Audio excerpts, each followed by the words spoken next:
entender en nuestros corazones, Padre mío, de tal manera, mi Dios, que nosotros podamos ser iluminados por su palabra y que esta palabra trabaje en nuestros corazones. Haga usted, mi Dios, que esta palabra trabaje en nuestro ser, trabaje en nuestra alma, trabaje en nuestro espíritu, porque no solo queremos saber conceptos, no solo queremos saber, Padre mío, conceptos humanos, conceptos terrenales, sino que queremos recibir su maravillosa palabra.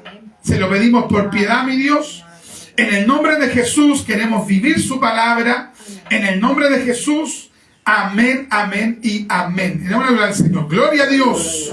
Gloria a Dios, gloria a Dios, gloria a Dios para siempre. Demos un aplauso al Señor, amén. Gloria a Dios. Gloria al Señor para siempre. Reciba su asiento, mi querido hermano. Vamos en esta hora entonces a meditar en este tremendo texto de la palabra de Dios. Yo muchas veces he escuchado esta opinión que dicen algunos que el libro de los Salmos no es doctrinal. O sea, eso lo encuentro de una ignorancia pero tremenda. Ya que alguien sostenga que los salmos son simplemente clamor a Dios, que de hecho tiene clamor, tiene adoración, tiene alabanza, tiene quebrantamiento, pero también tiene doctrina, ya, o doctrina elemental, porque aquí vamos conociendo, hermano, a Dios. Vamos conociendo su naturaleza, su persona, sus atributos y qué espera Él de nosotros. Entonces, los salmos también es una fuente para conocer quién es Dios y qué espera Dios de nosotros. El Salmo 147 es considerado uno de los salmos que eventualmente se escribieron para el periodo de la reconstrucción del templo, ya para el tiempo de Nehemías, de Esdras, de Zorobabel, para el tiempo de Jesúa, etc. Ya para ese tiempo digamos que se escribió este salmo, es decir, es un salmo que se escribe, que se recibe por inspiración del Espíritu, se recibe en un momento de reconstrucción, por ende de restauración. ¿Ya? Porque Dios, hermano, nos habla para reprendernos, para amonestarnos, pero también Dios nos habla para sacarnos del error y restaurarnos. En ese momento, cuando eventualmente se escribe este salmo, estaban en un periodo de restaurar cosas, Entonces, este salmo particularmente nosotros deberíamos considerarlo cuando realmente queramos emprender un proceso de restauración en nuestras vidas. Ya cuando nosotros realmente queramos que Dios cause cambios en nuestras personas. Porque hay mucha gente que de repente, por ejemplo, se va a lo que esto se le denomina un centro de rehabilitación. De rehabilitación implica de restauración. La persona va allá porque quiere librarse del vicio de la droga, del alcohol, de la delincuencia. Y la persona no quiere llegar a una cárcel, no quiere llegar a una reclusión total, digamos, penitenciaria. Entonces busca estos centros.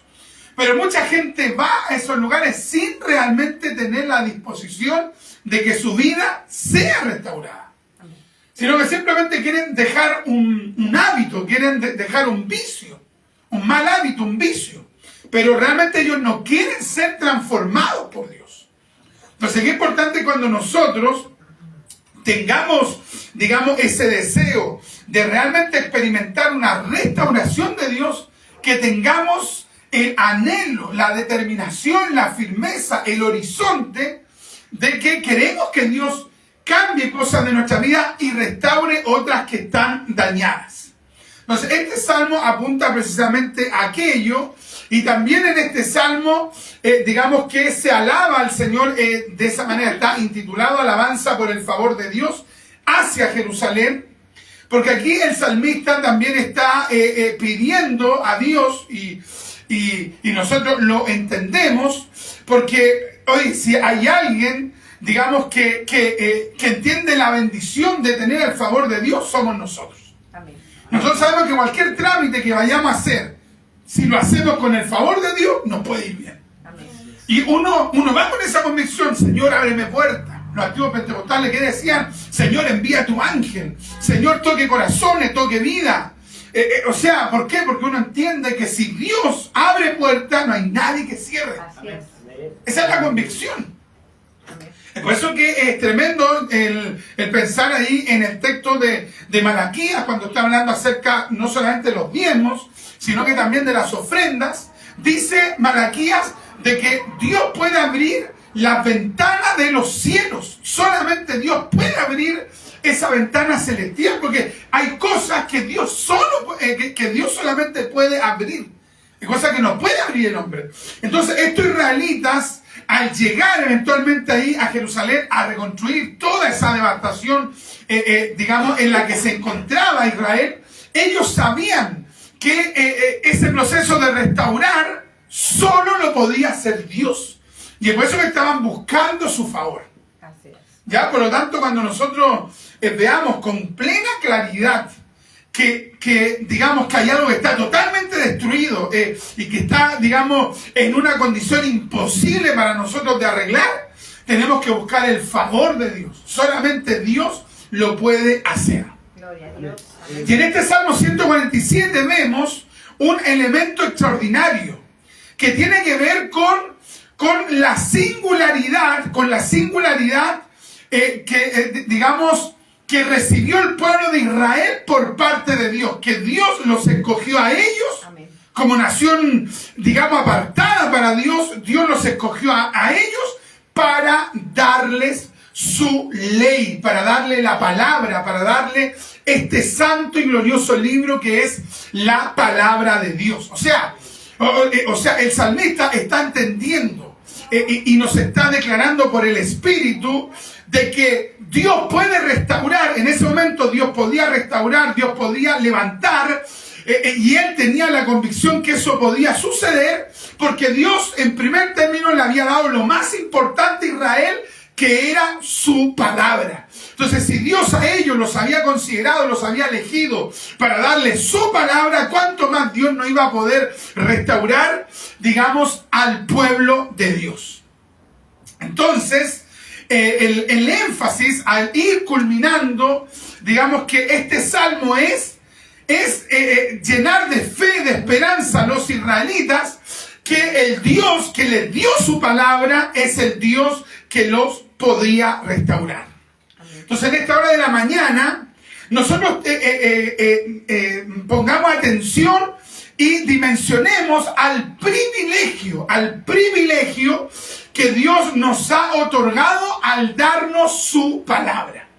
Miren lo que dice aquí el Salmo, el versículo 119, dice así: ha manifestado sus palabras a Jacob, sus estatutos y sus juicios a Israel. Amén. No ha hecho así con ninguna otra de las naciones. Amén. Y en cuanto a sus juicios, no los conocieron. Aleluya. Qué tremendo, hermano. La NTV traduce: Dios reveló su palabra a Jacob, sus decretos y ordenanzas a Israel. No ha hecho esto con ninguna otra nación. Las demás naciones no conocen sus ordenanzas. Alabado sea el Señor. La Biblia al día traduce, estas son paráfrasis, traduce: a Jacob le ha revelado su palabra, sus leyes y decretos a Israel. Esto no lo ha hecho con ninguna otra nación. Jamás han conocido ellas sus decretos.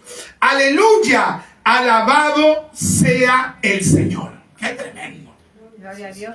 O sea, el salmista está tratando también de hacer entender por el Espíritu a los israelitas el privilegio que ellos habían tenido por recibir la palabra de Dios, considerando desde tiempos antiguos. Porque incluso, digamos que a Abraham no le dio una palabra escrita, pero sí le habló de leyes, digamos, por revelación especial, como se llama teológicamente, y él luego esa voluntad de Dios se la fue comunicando a su esposa, a sus hijos, y así se fue comunicando oral o verbalmente hasta el tiempo de Moisés, cuando ya Dios determina el dar la ley escrita, es decir, todo, digamos, el Pentateuco y posteriormente todo el Antiguo Testamento y después Dios nos da el Nuevo Testamento. Pero se da cuenta cómo Dios mira a Abraham y Dios determina el manifestarle su voluntad. Qué tremendo, hermano. Gloria a Dios. Entonces, pensá yo, hermano, en cómo hay tanta gente que esto no lo ha dimensionado. No lo ha dimensionado, no lo ha sopesado. Dios le dio a los israelitas y confió a los israelitas su palabra gloriosa, su voluntad. Inicialmente Dios los escogió a ellos para darle su voluntad y posteriormente a nosotros, digamos los cristianos en general. Qué tremendo, hermano. Siendo nosotros gentiles, no perteneciendo, digamos que al pueblo de Israel, Dios permite que nosotros los gentiles seamos injertados para ser parte, digamos, del pueblo de Dios. Qué tremendo, hermano. Nosotros no teníamos por dónde. Amén. Si nosotros hubiésemos nacido en otra dispensación, si hubiésemos nacido hace 2000, 3000 años y hubiésemos, por ejemplo, nacido en alguna cultura ajena a Israel, nosotros es muy probable que nunca hubiésemos conocido al verdadero Dios, ni hubiésemos sabido nada de la Biblia, o a lo más que hubiésemos sabido, digamos, es que los israelitas tenían un libro sagrado, tal vez así lo veríamos. Pero hoy somos salvos por Cristo y entendemos el valor de la palabra de Dios. Gloria a Dios. Qué tremendo, hermano. Santo es tu nombre, Dios. Impresionante el considerar estas cosas. Esto sin duda debería llevarnos a nosotros el comprender el inigualable privilegio que Dios nos ha concedido de tener su gloriosa palabra. Qué tremendo, hermano. Gente que de repente tiene su Biblia tirada en el suelo, otros que de repente tienen la Biblia por ejemplo, con un vaso encima de la Biblia. Esto yo lo he visto. Yo he visto incluso hasta pastores que de repente toman su Biblia, la tiran al suelo, la dejan ahí, le pueden tirar una polera, una camisa. Otra gente ya más irreverente que tiene la Biblia, la deja en cualquier lugar y si de repente tira una ropa interior y le cae a la Biblia, le da lo mismo. Oye, sin mencionar lo que tienen en su mano, lo que han recibido, es la gloriosa palabra de Dios. Así es. Amén. Alabado sea el Señor. Oye, pero si tuvieran una maleta con $1.000.000, ¿usted cree que pum y la tiran? No la tiran. No la tiran, ¿por qué? Porque valorarían esos billetes que están allí. Y cuánto más la palabra de Dios, que es mucho más excelsa. Amén. Amén. Gloria al Señor. El teólogo John Trapp, comentando este salmo, nos escribe: los judíos eran los encargados de la biblioteca de Dios. Mire cómo le llama a la Biblia, la biblioteca de Dios. Qué tremendo, hermano. Qué hermosa expresión llamarle a la Biblia, porque así no es la biblioteca de Dios. Gloria a Dios. Ya que a ellos, como un favor especial de parte de Dios, se les encomendaron esos oráculos o profecías, digamos, dadas por Dios, que daban vida y vivificaban. Mira qué hermoso. Gloria al Señor. Bendito Dios. Pues si nosotros entendiéramos lo que tenemos en nuestras manos, que es la biblioteca de Dios, que es la palabra de Dios, ¿qué es lo que haríamos nosotros? Nosotros respetaríamos la palabra. Nosotros consideraríamos la Sagrada Escritura. Nosotros no la dejaríamos en cualquier lugar. Nosotros no veríamos la palabra como nada. Nosotros veríamos la palabra como algo sagrado. Nosotros entenderíamos que la palabra es santa. Nosotros entenderíamos que la palabra es algo glorioso. Nosotros comprenderíamos que la Biblia es el libro de Dios, que Dios nos lo dio por misericordia. ¡Qué tremendo! Alabado sea Dios. Alabado. Pero lamentablemente hay mucha gente que ve la Biblia simplemente como un libro, como una revista, como un pasatiempo. Entonces van y dejan la Biblia en cualquier lugar, no la leen, y hay otros que se van a otro extremo, que toman la Biblia, que la colocan, por ejemplo, en un lugar privilegiado en la casa. Algunos hasta, digamos, le tienen como confeccionado como un pequeño mueble donde dejan ahí la Biblia con un mantel, pero nunca la leen. Entonces al final, claro, muestran una especie de religiosidad hacia la Biblia, pero no entienden que es el libro de Dios. Gloria al Qué Señor. tremendo, hermano. Alabado sea el Señor. Y un día iba con un siervo y de repente yo quedé impresionado, tomó la Biblia y la tiró al suelo en su vehículo ahí atrás. Ni siquiera en el asiento, ni siquiera la colocó en su vehículo en un lugar, digamos, que corresponde, porque el libro dijo, no, ahí en el suelo, y yo quedé así como impresionado. Otros de repente van y ponen otro libro encima y colocan un celular encima. Entonces, claro, han pasado los años y las personas, en vez de ver la Biblia como lo que es, como el libro de Dios, como la Sagrada Escritura, simplemente la gente lo ve como, algunos incluso hasta como un amuleto. Amén.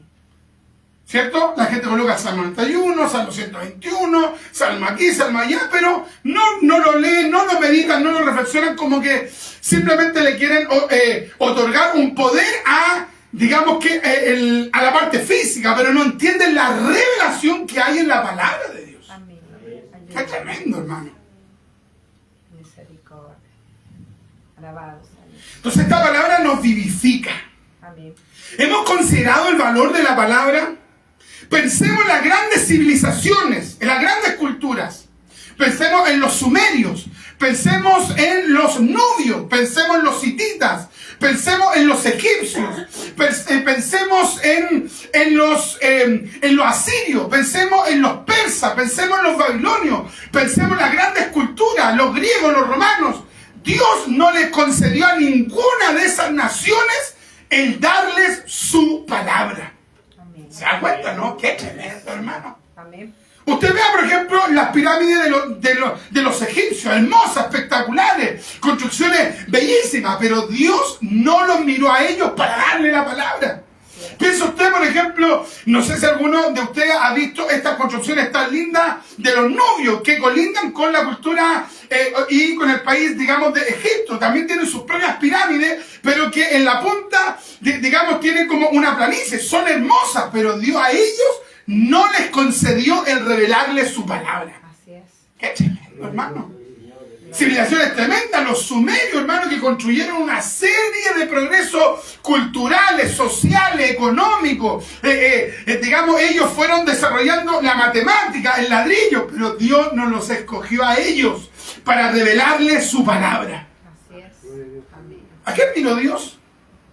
Dios miró simplemente a un pueblo pequeño, a un pueblo insignificante, a un pueblo, digamos, comparativamente exiguo, mínimo, que no tenía ninguna incidencia, digamos que en el mundo, pero Dios miró al pueblo de Israel. ¿Se da cuenta, no? Señor, amén. Entonces el pueblo de Israel, hermano, recibió un privilegio, y el salmista en este salmo quiere que el pueblo que está retornando desde el exilio a los territorios de Israel, el salmista quiere que ellos entiendan de cómo Dios los ha amado, que les está permitiendo regresar, digamos que a la tierra prometida, pero ellos tienen que entender que ellos tenían un privilegio mayor, más que la tierra prometida, es que Dios les había dado su palabra. Amén.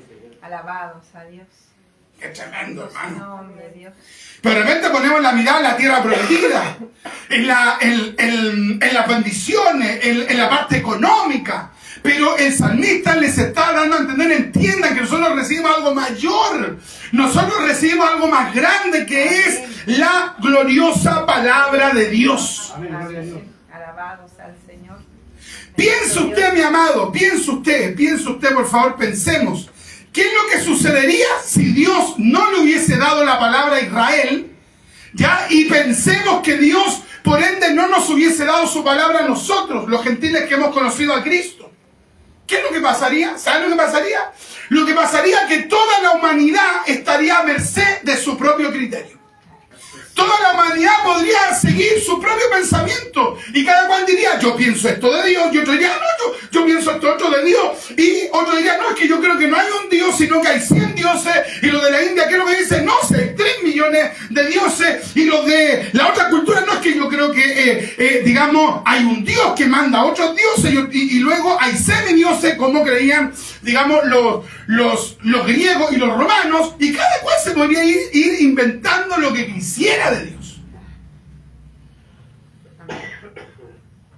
Pero Dios miró a un pueblo pequeño, insignificante, y le dio su palabra. Gloria al Señor. ¿Se da cuenta, no? Para que ese pueblo pudiese servir al verdadero Dios. Para que ese pueblo sirviera al Dios eterno. Para que ese pueblo sirviera al Padre, al Hijo y al Espíritu Santo. Porque de lo contrario, cada persona podría inventarse lo que quisiera de Dios y nunca llegaría a conocer al verdadero Dios. Amén. Alabado sea el Señor. ¿Por qué sabemos que en Dios existen tres personas? ¿Por qué sabemos de que va a ocurrir un arrebatamiento? ¿Por qué sabemos de que solamente la gracia de Cristo nos salva de nuestro pecado? ¿Por qué sabemos eso? ¿Lo leímos acaso en el Corán? ¿Lo leímos en los escritos de los esotéricos, de los paganos? No, ¿dónde leímos eso? En la palabra de Dios. Por la palabra sabemos eso. Así es. Es tremendo, hermano. Bendito Dios. Hermoso, hermoso. Amén. Alabado sea el Señor. Gloria a Un Dios. día yo estaba predicando, estamos predicando aquí en la plaza de Puente Alto, y estamos predicando y de repente se paró un caballero, ve que hay gente que es bien soberbia, se paró un caballero así, se cruzó de mano y se puso así. Y así, el caballero, dije yo, ¿qué le pasó a este caballero? A lo mejor se ganó el loto, el kilo. Y me miraba y me hacía así. Y yo comencé a hablar acerca del pecado, de lo que la Biblia dice acerca del pecado. Romanos capítulo 3, versículo 23. Romanos capítulo 6, versículo 23. Y hablando de la palabra. Jeremías capítulo 2, versículo 22 y 23. Hablando de la palabra. Y de repente el varón, ¿sabe lo que me dijo? Me dijo, porque era súper tímido. Me dijo, a ver, predicador, a ver. Quiero hacerle una pregunta. ¿Así? Entonces dije yo, tenía la media persona, interrumpirme en la calle. Entonces, pero uno tiene que tener la sabiduría. Entonces yo le dije, sí, dígame. La sabiduría de parte de Dios. Y me dijo, quiero hacerle una pregunta. ¿Y qué es el pecado? ¡Ay, qué es el pecado! Dije yo, debe querer que leer una clase, digamos, una cátedra. Hoy todos saben lo que es el pecado. ¿Me entienden? De manera general. Pero sabemos cuál es la gravedad del pecado, no solamente por nuestra conciencia, sino que más aún por la palabra de Dios. Porque la paga del pecado es muerte. ¿Y eso cómo lo sabemos? Sabemos que el pecado es malo por nuestra conciencia, pero quien nos enseña la gravedad del pecado es la palabra de Dios. Amén. Gloria al Es Señor. tremendo, hermano. Bendito Dios. Entonces, de repente nosotros no dimensionamos de que sin la palabra estaríamos a tientas. Es verdad que por digamos, la creación, como habla el apóstol Pablo, que cuando miramos la creación, como también habla el Salmo 8, que, por ejemplo, cuando dice, cuando miro tus cielos, obra de tus dedos, las estrellas que tú formaste, claro, uno ve la creación y uno puede llegar a la conclusión que Dios existe. Pero al mirar la creación podemos llegar solo a esa conclusión. No podemos conocer quién es ese Dios. ¿Y cómo podemos conocer quién es ese Dios? Por la palabra. Gloria al Señor. Amén. Alabados a Dios. Pero hay gente que no le importa leer la Biblia. Amén. No le importa. Y mire, yo un día yo estaba predicándole a unos jóvenes, ya cuando en ese tiempo estaba en cuarto medio, y resulta que yo le estaba hablando a unos jóvenes que eran bien educados, que de hecho eran los mejores alumnos de la clase. Entonces, estas personas eran, digamos, de creencia católico-romana. Entonces ellos me decían, no, pero es que está el magisterio, es que está lo que escribió San Agustín, lo que escribieron los teólogos católicos, lo que dice el magisterio de la Iglesia Católica, lo que decía el párroco. Entonces yo le dije, pero mira, tú te estás dando una vuelta y en esa vuelta puede ser que te engañen. ¿Por qué mejor no vas directamente a la fuente? Entonces yo le dije, mire, ya por ejemplo, ustedes son mis compañeros. ¿Qué es más objetivo? ¿Que yo me relacione directamente con ustedes o que le pregunte a los demás compañeros qué opinan de ustedes? Y ellos me dijeron, no, mejor ir directo, para que compartamos directamente y nos conozcan. Y yo le dije, así es la Biblia. Amén. Tú no tienes para qué darte una tremenda vuelta, mejor anda la palabra. Amén. Anda la palabra, lee la palabra, medita en la palabra para que conozcas directamente a Dios por la palabra. Amén. Gloria al Señor. Bendito Pero hay Dios. gente que sabe que se acostumbra y dice, No, yo escucho un programa radial. Nosotros con Misericordia tenemos un programa radial. Pero yo nunca he dicho en la radio, ¿sabe qué, hermano? Desde hoy día escúchenos a nosotros nomás. Y usted ya no tiene que leer más la Biblia, porque con lo que nosotros le enseñemos ya usted está listo, ¿no? Nosotros instamos a las personas, tienen que leer la palabra de Dios. ¿Qué es lo que hizo el fundador de la secta de los testigos de Jehová? Charles Russell, ¿qué es lo que dijo él? Le enseñó a sus feligreses, digamos a sus seguidores, de que ellos ya no necesitaban más leer directamente la Biblia, sino que con que leyeran sus comentarios, ellos estarían en la luz. Y si ellos leían sus comentarios, iban a mantenerse en la luz. Pero si en algún momento dejaban sus comentarios y se iban directamente a leer la Biblia, miren la blasfemia que dijo este instrumento de maldad. ¿Sabe qué? Fue lo que dijo, que si las personas comenzaban a leer nuevamente de manera directa la Biblia, en 2 años iban a volver a las tinieblas. Una cuestión totalmente diabólica. Amén. Amén. O sea, él decía que sus comentarios tenían más luz que la misma palabra. Y que incluso si alguien leía directamente la palabra, esa persona se iba a perder. Imagínense. Entonces, ¿qué significa, hermano? Significa de que nosotros tenemos que entender el valor de la palabra de Dios. El valor de las Escrituras. Sin la Biblia no podríamos saber nada cierto de Dios, porque andaríamos a tientas. Piensa usted cuánta gente, hermano, mire, digamos que en el Medio Oriente hay más de 1.200 millones de musulmanes que siguen al falso Dios Alá y que tienen un falso libro sagrado que se llama el Corán. ¿Se da cuenta, no? O sea, esos 1.200 millones de personas se van a ir a la perdición eterna si no conocen a Cristo. Y la manera más segura de que ellos puedan conocer a Cristo es por medio de la palabra de Dios. Amén. Entonces logramos dimensionar que tenemos en nuestras manos el libro sagrado, el libro santo, el libro glorioso, el libro más excelso que es la palabra de Dios. ¡Qué tremendo, hermano! Amén. Pensemos en lo siguiente. La palabra de Dios nos da salud, nos da salvación. El salmista dice, enviaste tu palabra y nos sanaste, y luego dice, y nos libraste de la ruina. O sea, hay un poder salvador, y ahí está profetizando acerca de la palabra encarnada que es Cristo. Cristo es la palabra viviente, el Dios hecho hombre que vino a salvarnos.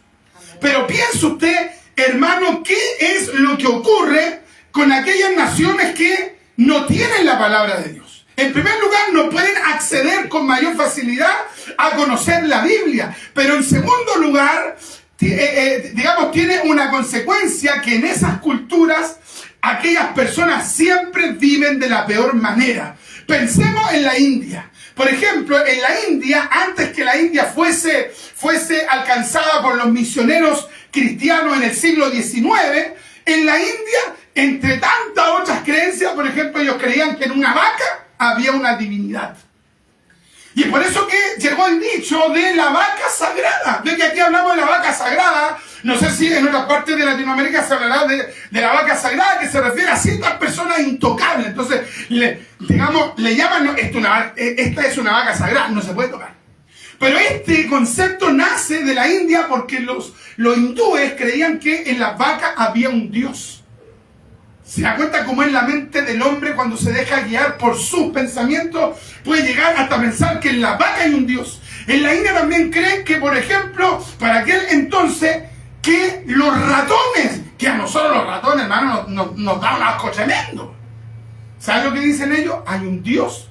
Y cuando anda un ratón por lo menos así era en el siglo XIX, cuando andaban ratones, ¿saben lo que decían ellos? La media bendición.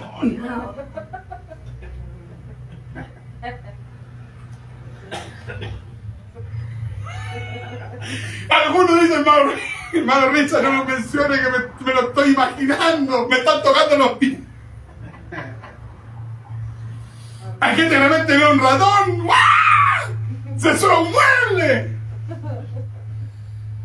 Y los hindúes en su ignorancia, ¿qué es lo que decían? Esto es señal de una tremenda bendición.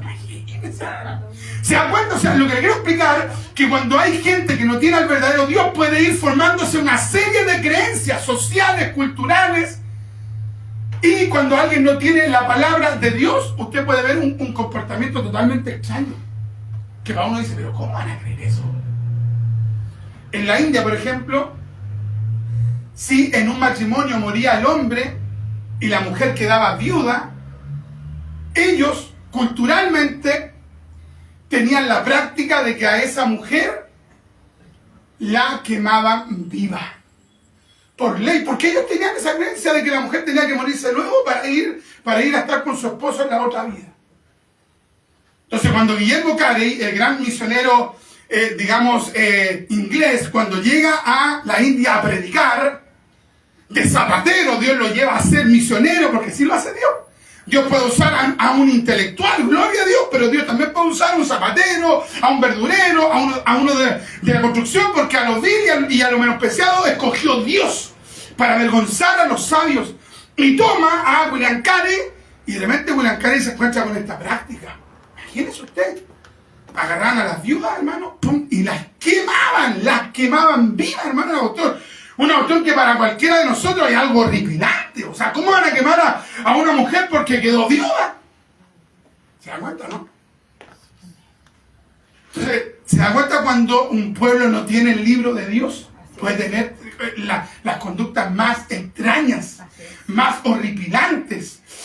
Pienso usted, por ejemplo, que acá, y esto se ha hecho, hermano, muy común en Latinoamérica, particularmente por el sector de la izquierda extrema aquí en Latinoamérica, que ellos idealizan a las culturas de Latinoamérica. A la cultura, por ejemplo, mapuche, a la cultura, maya, azteca, etc. A los incas lo idealizan, pero los incas, ¿saben qué es lo que hacían? Sacrificaban personas. Y nosotros como cristianos, ya con una cultura también cristiana occidental, cuando vemos algo así, uno ¿qué dice? Oye, esa cuestión es totalmente diabólica, pagana.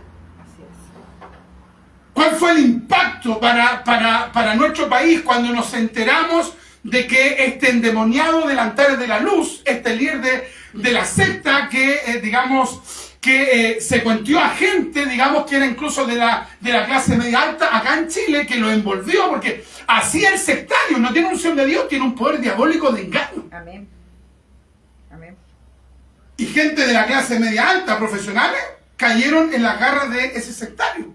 Y el tipo se fue a Perú, arrancando, de la justicia acá de Chile. Y el tipo, ¿qué es lo que hizo? El tipo sacrificó a su propio hijo recién nacido. Lo sacrificó, ¿por qué? Porque tenía una idea, pero totalmente loca, esquizofrénica, enfermiza en cuanto a ese niño. Y cuando eso se supo acá en Chile fue no sé si ustedes se acordarán que fue algo muy impactante. ¿Pero por qué fue impactante? Porque nosotros culturalmente tenemos, una concepción acerca de lo que es una ética, de lo que son los valores basados en la Biblia. Incluso hasta el pagano, que vive en nuestros países, aunque no es cristiano, tiene valores cristianos. Claro, tiene que convertirse, pero tiene valores cristianos y hay cosas que la rechazan de plano. Y aquí, en Latinoamérica, antes se practicaban hechos totalmente horripilantes. Así es. Amén. Así es. ¿Se va entendiendo, no? El valor de la palabra de Dios. Amén.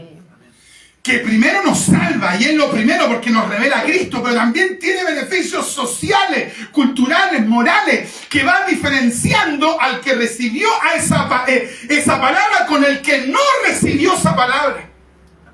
Así es.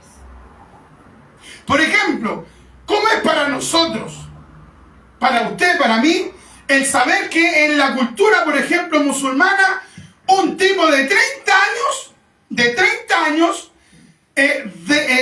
que despose a una niña de 9 años?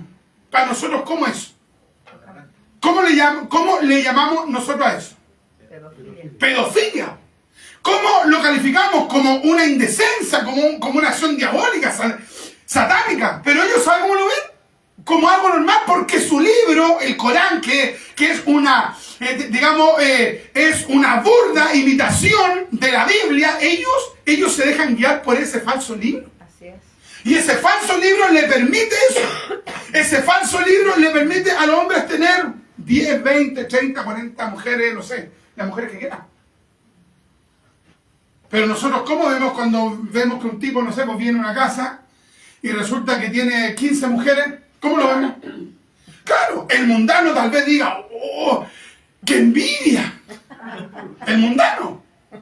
Y si un hermanito dice que envidia, ese está más que perdido. Pero uno como cristiano que dice, oye, pero ¿qué onda ese tipo? Ese tipo ya está más que en lascivo, más que en concupiscencia. ¿Por qué? Porque nosotros los cristianos tenemos la palabra. Amén. ¿Se dan cuenta? Entonces, la palabra nos va distinguiendo de los demás cuando la palabra comienza a actuar en nuestra mente, en nuestro corazón, en nuestras acciones. La palabra comienza a hacernos diferente porque comenzamos a hacer luz. Y es por eso que aquí el salmista, ¿qué es lo que dice? Ha manifestado sus palabras a Jacob, a Israel, sus estatutos y sus juicios a Israel, el pueblo de Dios. Y luego dice, no ha hecho así con ninguna otra de las naciones. Entonces, donde las otras naciones no recibieron la palabra, fueron desarrollando culturas totalmente en contra de la voluntad de Dios. Gloria al Señor. Bendito Dios. Gracias, Señor, por su palabra. Usted sabe que aquí en Chile nosotros tenemos un concepto que es la presunción de inocencia, ¿cierto? Que si a alguien lo culpan, digamos que la persona que está indicando a alguien como el culpable, esa persona tiene que demostrar que esa persona que él o ella está acusando es culpable. Pero mientras no se demuestre que es culpable, la persona es inocente. Y algunos creerán que eso siempre fue así. No, eso no siempre fue así. En el código de Hammurabi, que digamos estos códigos vienen de las culturas pasadas, sumeria, mesopotámica, acádica, no era así. Si a usted lo acusaban de culpable, usted tenía que demostrar que era inocente. No se partía de la presunción de inocencia. ¿Y cómo hoy está extraordinaria ley?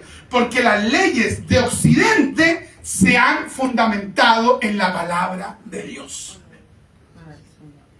Entonces hay gente, hermano, que no conoce esto, que no lo medita y no entiende el valor que Dios, digamos,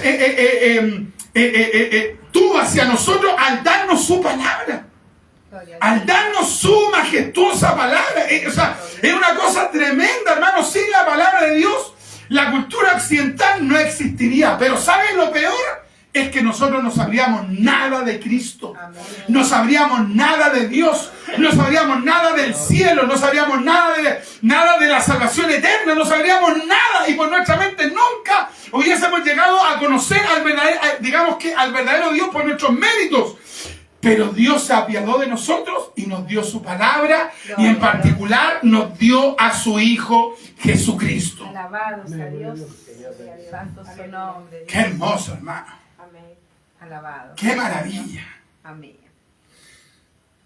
Entonces, ahí, al ir entendiendo esto, uno va a decir gracias por la palabra. Amén. Gracias por la palabra. Entonces, donde voy a entender esto con mayor profundidad, voy a valorar la palabra. Voy a valorar la palabra porque Dios me escogió a mí, me miró a mí, me salvó a mí, y no siendo judío, no siendo israelita, no perteneciendo al pueblo de Israel, pero me miró y Dios trabajó con mi mente, con mis pensamientos, con mi afecto, y el Espíritu me permitió conocer a Cristo, y yo no lo merecía por ningún motivo. Gracias, porque usted me permitió ser salvo por Cristo. Entonces voy a leer su palabra porque usted me dio su palabra para yo conocerle más. Gloria al Señor. Bendito Dios. Piense usted que una de cada 3 personas en el mundo, es cristiana. Es decir, 2 personas ya de 3 no son cristianos. ¿Ya? O sea, de 3 personas, 2 no son cristianos y 1 puede ser cristiano. Digamos, en las estadísticas. Y ese uno cristiano, según, digamos, las agencias de estadística, ese uno puede ser católico, puede ser católico ortodoxo, es decir, griego, o puede ser evangélico. O sea, a lo que voy, que el porcentaje de salvos es mínimo. De los verdaderos salvos, porque nosotros sabemos que un católico no puede ser salvo, que es un idólatra, a no ser que se arrepienta al final y se vuelva a Cristo. Amén. Entonces se da cuenta del privilegio que nosotros hemos recibido. Entonces, esa diferencia que quería ver, digamos, el salmista por el Espíritu, que se notara la diferencia entre un israelita y un cananeo, un pagano, esa diferencia tiene que verse en nosotros también, entre nosotros y los paganos. ¿Por qué? Porque ellos no tienen el libro de Dios, la biblioteca de Dios, la Biblia, pero nosotros la tenemos. Amén. Gloria a Dios. Qué hermoso, hermano. Amén.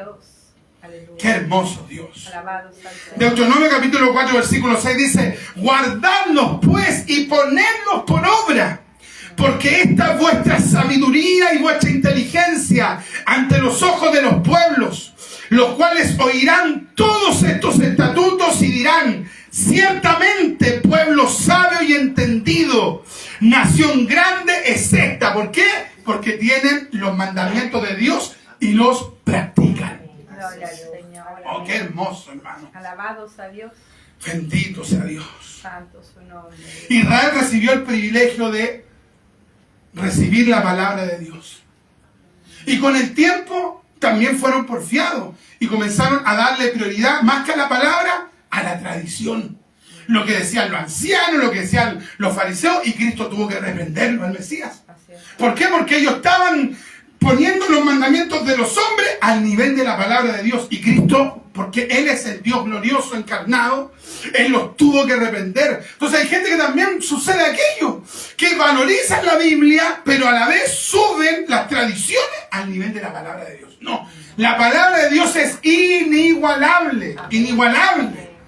Dios puede usar a un teólogo, a un predicador, a un pastor, a un obispo, pero todo lo que digan ellos o lo que diga usted y yo tiene que estar sujeto a la palabra de Dios. Bendito sea Dios. Alabados a Dios. Así que vamos a orar al Señor y le vamos a pedir que trabaje en nosotros de tal manera que nosotros con sinceridad realmente valoremos lo que Dios nos ha dado, su palabra. Mi Señor, queremos darle gracias en esta hora por su palabra. Su palabra es espíritu, su palabra es vida, su palabra es luz. Padre mío, ¿cuántas veces no hemos valorado su palabra? ¿Cuántas veces no hemos dimensionado que usted ha puesto en nuestras manos la palabra de Dios? Como dice la Biblia, Padre mío, que la palabra de Dios, la ley de Jehová es perfecta, que convierte el alma. Señor, ayúdenos a leer con mayor devoción su palabra. Y gracias porque por su palabra hemos conocido a Cristo. Por su palabra hemos conocido, Padre mío, qué espera usted de nosotros. Por su palabra, solamente por su palabra. Gracias porque usted no nos dejó, Padre mío, el buscarle como a nuestro criterio. No, sino que usted dejó todo establecido por su palabra. Por eso sabemos que usted es amor. Por eso sabemos que usted es justo. Por eso sabemos que usted es santo. Por eso sabemos que usted es sublime por su palabra. Por eso sabemos que tenemos al gran Salvador, a Jesucristo. Por su palabra sabemos que usted es el Salvador. Por su palabra, mi Dios eterno. Aleluya. Alabados al Señor. Gracias, oh, mi Dios. Ayúdenos a decir junto al salmista: sumamente pura es tu palabra y la ama tu siervo. Gloria a Dios. Ayúdenos, ayúdenos, ayúdenos, Padre mío, mi Señor, a amar su palabra, como dice, creo que el Salmo 119, versículo 130. Ayúdenos a amar su palabra, como también dice un salmo: la suma de tu palabra es verdad. Gracias por su palabra. Bendiga a mis hermanos, bendiga a mis hermanas, bendiga mi vida y ayúdenos a comenzar a tomar el hábito de leer su palabra, de meditar en su palabra, de valorizar su palabra. Y Espíritu Santo, en esta hora de la tarde, denos la voluntad. Denos la voluntad de vivir su palabra.